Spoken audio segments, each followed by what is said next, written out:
Disease is simply a fact of life in the world we live in. The spectrum of disease severity ranges from the annoying common cold to the ominous smallpox virus. Thankfully, most of us won't have to experience deadly diseases because of the development and systematic distribution of vaccinations. Vaccinations are important to have in our society to protect us from harmful diseases as well as protect the community. Today I'm going to talk about why vaccinating your children is good, describe how vaccines are not linked to autism, what herd immunity is and why it is important, and because of our lack of immunizations, preventable deadly diseases are coming back to strike again. If you're a parent, there is nothing more you want to do than protect your children. One of the best things you can do for your child is immunize them. This can save your child's life because immunizations protect them against more diseases than ever before. Diseases that once injured or killed thousands of children have been eliminated completely, and others are close to extinction because of the safe and effective vaccines. I mentioned smallpox earlier, which is one disease that has been deemed eradicated by the World Health Organization in the 1980s after a decade-long vaccination campaign.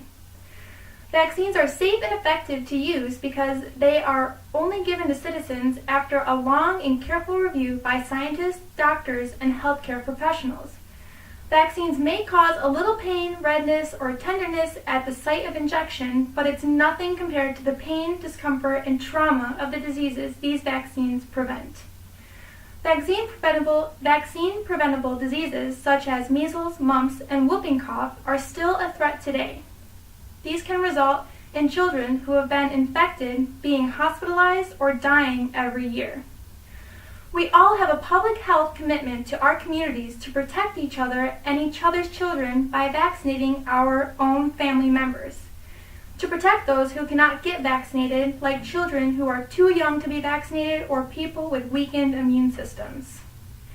In the past several years, there has begun a movement that suggests that there are significant health risks associated with the administration of vaccines. Most notably is the suggested link between vaccines and autism in children. According to the Centers of Disease Control and Prevention, or the CDC, there is no link between vaccines and autism. The ingredient that was believed to be the cause of autism is thimerosal, which is a mercury-based preservative used to prevent contamination of multi-dose vials of vaccines, which are vials that contain enough vaccine to immunize several people. As a precaution, thimerosal was removed to reduce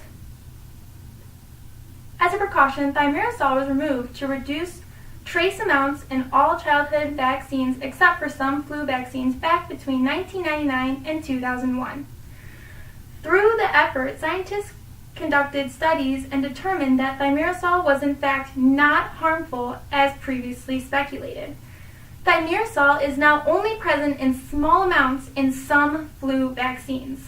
In addition, there are thimerosal-free alternatives that are available if you are someone that is still wary of having the small amount of mercury placed in your body. A new study published on March 4th, 2019 in the journal Annals of Internal Medicine is one of the largest studies of its kind. Researchers looked at the records of more than 657,000 children born in Denmark between 1999 and 2010. Researchers looked at whether the vaccine increased the risk in the following groups: boys, girls, children who developed regressive autism when they're older, and children whose siblings have autism. The results were that none of the subgroups that received the MMR, which is the measles, mumps, and rubella vaccine, showed any increased risk for autism. Ironically, the study suggested that the vaccine slightly lowered the risk of autism in girls and in children born from 1999 to 2001. Probably the most compelling argument to disprove any correlation between the MMR vaccine and autism comes from the fabricated study in 1998. The now retracted study looked at 12 children with children with developmental delays. and 8 of the children had autism. It has since become known that the lead researcher had several conflicts of interest. He had been paid by a law firm that wanted to sue the vaccine manufacturer. In addition, he had patent for a safer measles vaccine that he had developed before conducting the study. As many of us know, in this age of the internet and social media, the spread of false and misinformation is widespread. When false facts are published and support inaction and ignorance, the result is a large portion of the population becoming fearful of a program that has nearly eradicated some very dangerous diseases. Incredibly, despite the author's admission and withdrawal of his bogus research, the correlation between MMR vaccination and autism remains a popular argument for anti-vaxxers to this day.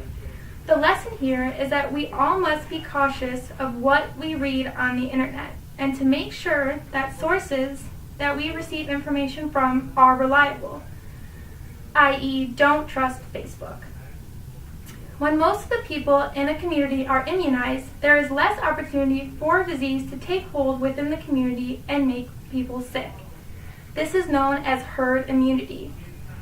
There are members of our society who cannot receive vaccines for medical reasons or because they are too young. They rely on herd immunity to keep disease out of their homes, schools, and neighborhoods. Like I mentioned earlier in the presentation, we have a commitment to protect each other by getting vaccinated to protect those who cannot get vaccinated.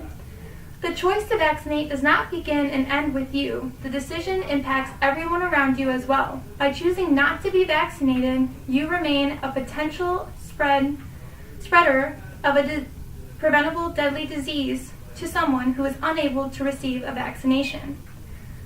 Herd immunity is only as strong as the commitment of all the individuals in the community.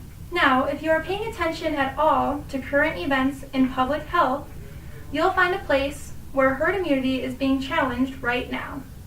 Within the last decade, the highest spike we have experienced with measles outbreaks was throughout the year of 2014, where there were 667 cases.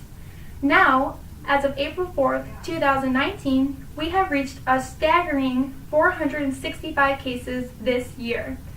That means we are already over half of our highest spike back in 2014, and that is only data that has been collected within the first 3 months of 2019. This outbreak is hitting close to home as well.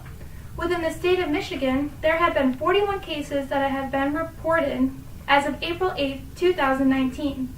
Oakland County has reported 39 cases, while both Washtenaw and Wayne counties have each recorded 1 case. Infected individuals range from as young as 8 months to 63 years old. I bring up the topic of vaccination today because it's still a major issue with our society. It is important to keep our children and other children safe by getting vaccinated. They are safe to use and have no links to autism. Herd immunity will help those who cannot get vaccinated stay healthy, and we need to act now to stop this measles outbreak that is happening just around the corner. I hope this presentation was informational, and I hope you walk away today knowing that vaccines are an important part of a community to keep each other safe.